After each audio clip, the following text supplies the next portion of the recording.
Hey, hello people, hello gamers, and yes, after the announcement that they're working on a live-action Zelda game, of course, it's going to come with some controversy, regardless of how many people might be excited for it. There's just as many people who are like, I'm not sure how that's going to work, or they're straight up against it.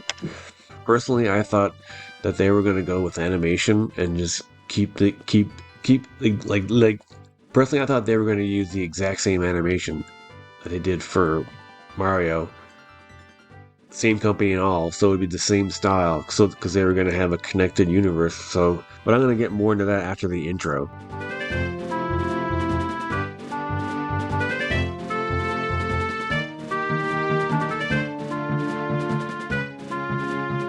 So don't forget to like and subscribe. And just over here on the Rolling Stone webpage, I found this article through Google.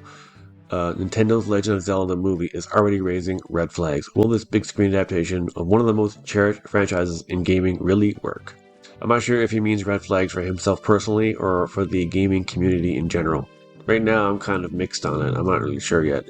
Well, it finally did it after a supposed decade in the works and 35 years of fans imagining what a movie would look like. Nintendo has officially willed a feature film adaptation of The Legend of Zelda into existence.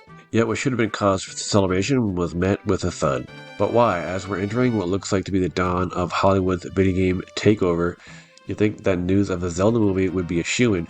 Riding high off their billion-dollar Super Mario Bros. Movie, Nintendo seems game to begin making fantasies a reality on the big screen. Yet it appears, in a true Hollywood fashion, they've learned the wrong lessons. It's reported by Deadline and confirmed on an official Nintendo press release.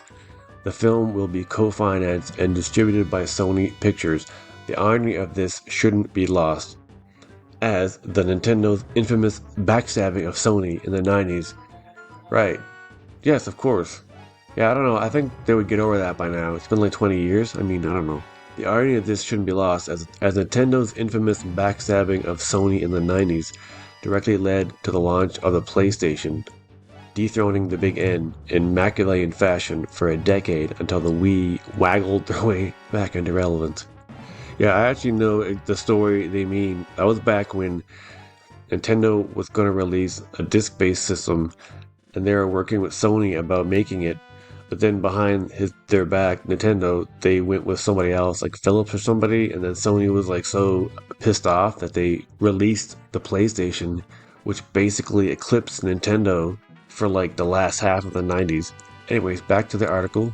But alas, it seems the two Japanese-based companies have made up, and to their credit, Sony has been leading the charge into entertainment with PlayStation Productions, producing both works lauded, Last of Us, of course, and lukewarm Uncharted Gran Turismo. And yes, and they're also working on the God of War and Horizon and Ghost of Tsushima shows, so they're doing lots of stuff.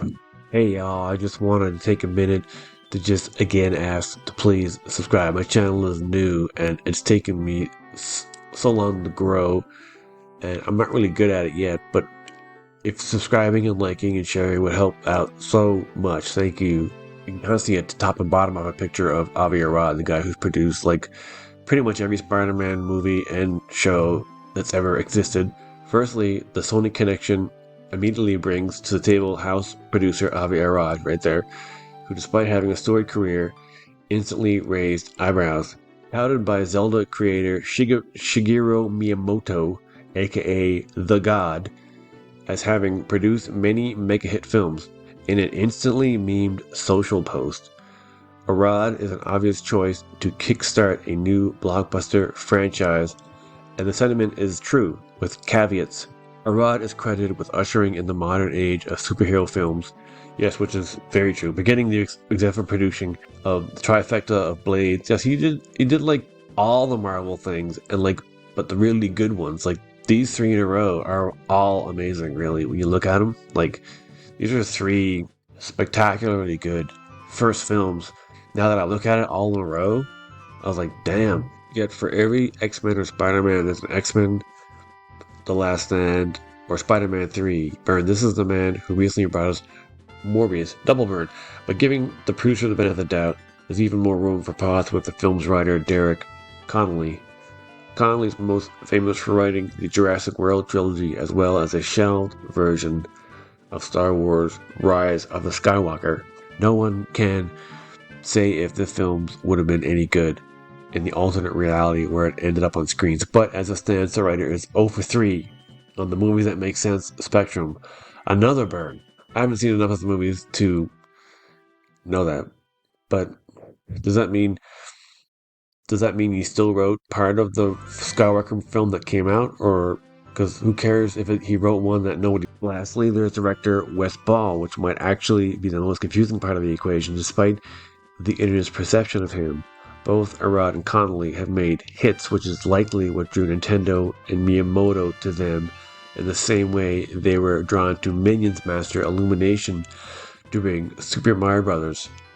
To the big screen, which is what I thought they were just going to do with Link, with the Zelda franchise and the Donkey Kong franchise, which they already introduced in the Mario movie, so it makes sense that they're going to make all those franchises into movies and then have a obvious Super Smash Brothers type endgame film in the end. I mean, that's just like, they could do that exactly like what the MCU did, and it would make billions and billions of dollars, I think.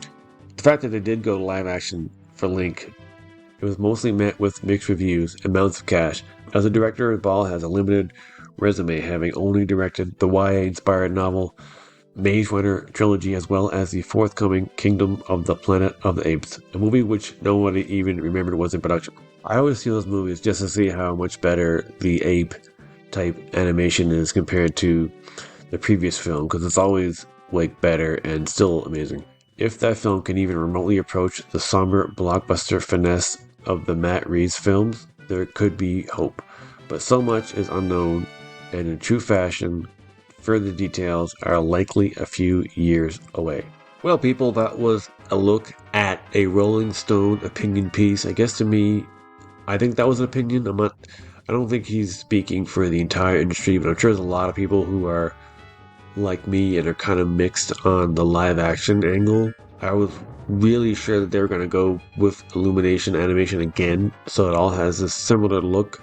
And then they'll do a connected, and then they'll do like a, MCU style endgame Smash Brothers film, I mean, I actually heard a rumor that is what Nintendo is doing. Somebody knows someone who connected or working on it, said that for sure Nintendo is working on their own cinematic universe. So that's why I just thought they were going to do animation all the way through. It's interesting to see where this could go, or maybe they're going to go with a live action universe and an animation universe and have their two separate universes. Maybe, possibly, just to make two films for every... I can't see a live action Mario film ever working, ever. Even beyond the disaster that was the old Bob Hoskins, John Leguizamo one. I still can't even see how a live-action Mario film would work even just today. But hey, that's just a look at an article that I thought was interesting. What do you guys think? Did you find that interesting? What is your opinion on them going live-action instead of animation? Do you care? Do you think it's good or bad?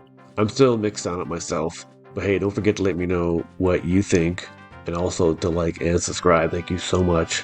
Keep gaming.